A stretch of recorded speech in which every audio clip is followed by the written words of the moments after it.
Shalom à tous. Be'ezrat Hashem, nous allons continuer dans notre développement concernant la spécificité d'Israël, en hébreu la Ségoula du peuple d'Israël.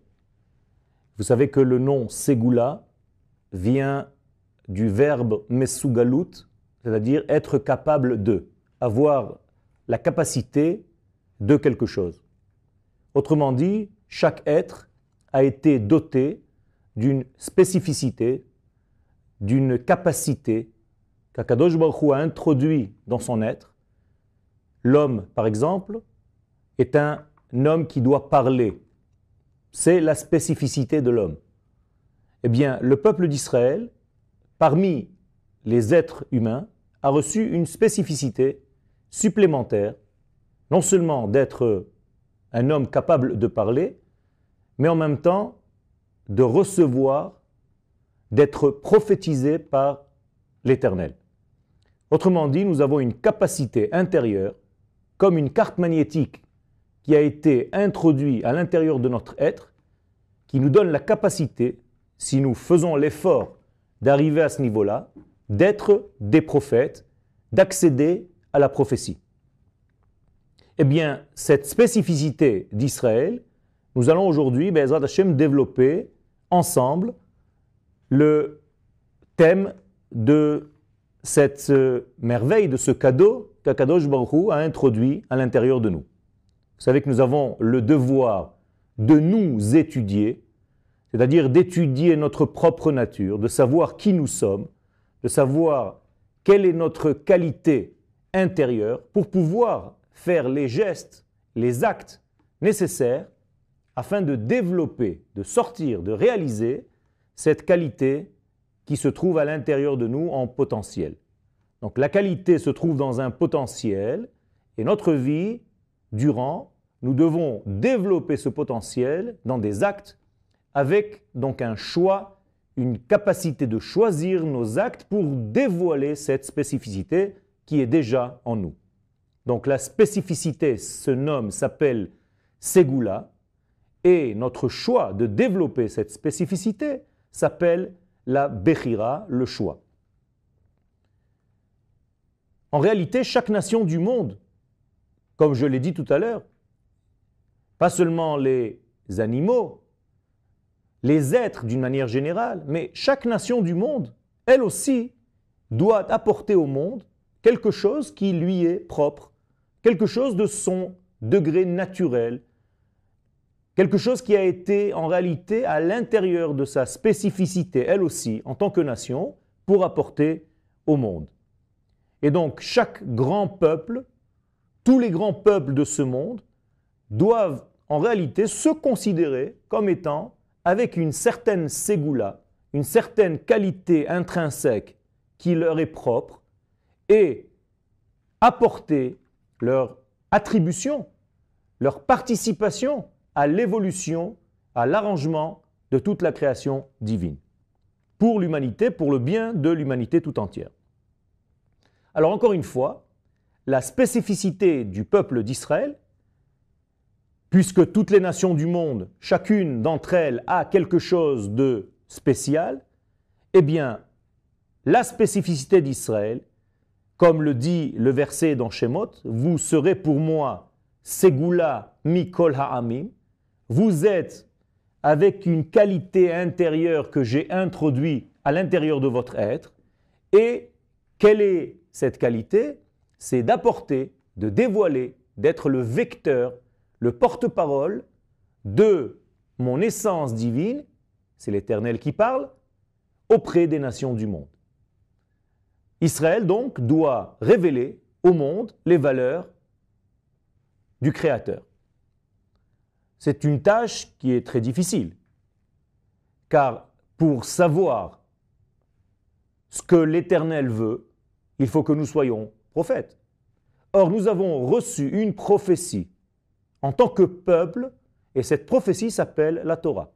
La Torah est donc une prophétie divine, c'est la parole de Dieu envers les hommes, et envers en réalité une qualité humaine, c'est-à-dire le peuple d'Israël qui se trouvait au mont Sinaï, donc qui a reçu d'une manière collective la révélation divine, donc la prophétie. Donc toute la Torah, nous pouvons considérer que la Torah est la grande prophétie qui, en réalité, en passant par le biais du peuple d'Israël, doit arriver au monde entier, c'est-à-dire qu'à travers les valeurs, l'éthique de la Torah, la morale de la Torah, la justice de la Torah, l'équité de la Torah, la vérité de la Torah, l'équilibre de la Torah, l'amour, la puissance, tous les attributs qu'Akadosh Baruch Hu, avec lesquels il veut que ce monde se conduise, arrive à être, à vivre selon les valeurs et les critères divins,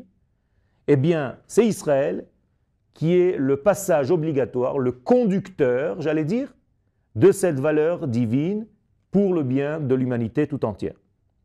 Et donc, en tant que peuple, nous ne pouvons pas nous sauver, nous échapper de cette valeur, car, comme je l'ai dit tout à l'heure, ce n'est pas quelque chose qui dépend de notre volonté, c'est quelque chose que nous avons reçu d'une manière intrinsèque à l'intérieur de notre être.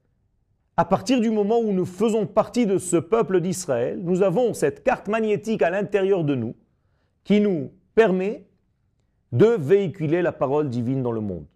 Reste à savoir si nous voulons le faire ou pas, mais ça, c'est seulement au niveau individuel. Au niveau collectif, le choix n'existe pas.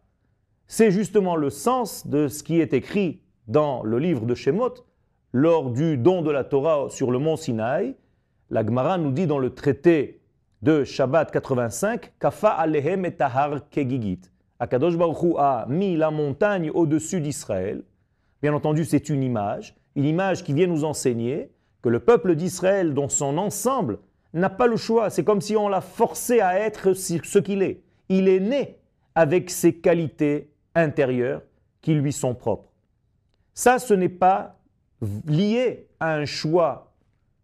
La seule partie qui, elle, est liée réellement au choix, c'est de savoir en tant qu'individu qui fait partie de cette nation d'Israël, si moi, en tant qu'individu, je veux jouer ce jeu, je veux participer à réaliser ce que j'ai reçu en tant que nation à l'intérieur de mon être pour le réaliser dans la vie. C'est-à-dire vivre ici-bas selon les valeurs qu'Akadosh Baruch Hu a introduites en moi dans ma valeur supérieure, c'est-à-dire dans la nation d'Israël, qui, la nation d'Israël, est l'âme, la réalisation immense qui précède les détails que nous sommes. Et donc, nous avons le choix uniquement au niveau individuel. La nation d'Israël n'a pas de choix. La nation d'Israël a été créée, a été façonnée de telle manière à pouvoir réaliser, dire, raconter Akadosh Baruch Hu au monde entier. Comme dit le prophète, Am zu yatzar tili, j'ai créé, j'ai façonné, Yetzira, cette nation d'Israël, pour moi, Am zu yatzar tili, pour moi, pourquoi faire Tehilati yesaperu, afin de raconter mes louanges, afin de raconter ce que je suis au monde entier, ce que je veux au monde entier. Qu'est-ce qu'Akadosh Baruch Hu veut du monde? Bien, tout simplement que le monde arrive à se hisser, à monter à des valeurs divines pour ne pas rester à une humanité qui vit selon des critères qui sont complètement décousus, détachés des valeurs du Créateur lui-même. Car ce monde, puisqu'il a les valeurs de l'Éternel, car c'est l'Éternel qui l'a créé, eh bien, ce monde doit vivre selon ces degrés-là, ces degrés du Très-Haut, béni soit-il. Et donc c'est ça l'arrangement du monde, c'est ça la Géoula en réalité, c'est ça la rédemption de ce monde. Le monde entier attend d'être délivré en étant justement adéquat, en étant correspondant aux valeurs qu'Akadosh Baruch Hu a introduites au niveau de ce monde et que l'humanité, tant bien que mal, essaye de réaliser. Et donc le peuple d'Israël, lui, c'est le rappel, c'est le souvenir, c'est la mémoire de ce qu'Akadosh Baruch Hu veut de ce monde.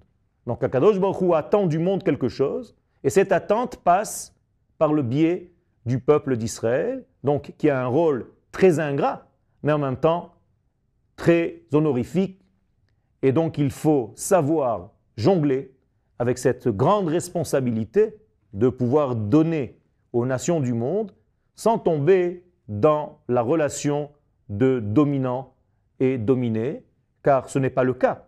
Israël n'est pas là pour détruire, mais au contraire pour apporter la lumière et le bénéfice au monde entier. J'ai parlé tout à l'heure de la possibilité de chacun en tant qu'individu faisant partie de cette nation d'Israël de se détacher de ce degré de la nation tout entière. Eh bien, les sages nous disent que la définition du mécréant, du rachat, bien c'est exactement ce que je viens de dire. C'est-à-dire que le rachat, d'après nos sages, n'est pas un homme qui n'a pas accompli telle ou telle mitzvah. Le rachat, c'est celui qui s'est soustrait, qui est sorti de la collectivité d'Israël. Lorsque l'homme, individuellement parlant, se refuse de vivre selon sa qualité intérieure au niveau de sa nation, donc Israël a reçu une qualité intérieure, une ségoula, et l'homme individuellement parlant ne veut pas jouer ce rôle, ne veut pas faire partie de ce peuple qui raconte la hauteur, la véritable hauteur avec laquelle le monde devrait en réalité vivre, eh bien un homme individuellement parlant qui se soustrait à cette responsabilité, lui, porte la définition de rachat. Donc le rachat, ce sont les valeurs des 3 lettres qui composent ce nom, Resh, Shin, Ain, Racha, Ratzon, Shel, Atzmo. C'est-à-dire le désir que pour lui-même. Autrement dit, le rachat ne pense pas à son rôle au niveau du collectif d'Israël, il ne pense qu'à ses propres intérêts au niveau individuel et il se soustrait à la destinée de cette grande nation d'Israël. Il vit, autrement dit, déconnecté de sa nation et c'est ce qui lui donne cette mention, mauvaise mention, d'être appelé, d'être nommé rachat. Une fois cette chose comprise, nous devons donc étudier quelle est la façon de faire. Et d'abord, qu'est-ce que nous devons révéler au monde? Quelles sont les valeurs? Et donc, pour savoir ces valeurs, il va falloir que je sache, en tant qu'individu, quel est mon rôle parmi cette nation d'Israël et quel est le rôle de la nation d'Israël parmi les nations du monde, pour savoir quelle est la relation et comment faire passer ce message aux nations du monde. Alors il y a bien entendu une grande différence entre l'idée première, l'idéologie j'allais dire, la première mesure divine qui se trouve donc dans les idéaux les plus élevés, par rapport au dévoilement qui se fait dans ce monde, dans la réalité inférieure. Ce que je veux dire par là, c'est qu'il y a 2 étages. Il y a un étage de l'idéologie, de l'idée première, de ce que nous voulons être dans l'idéal, et il y a la réalité qui se trouve ici dans notre monde, et cette réalité dans notre monde, elle a des difficultés à réaliser ce qu'il y avait dans l'idéal premier.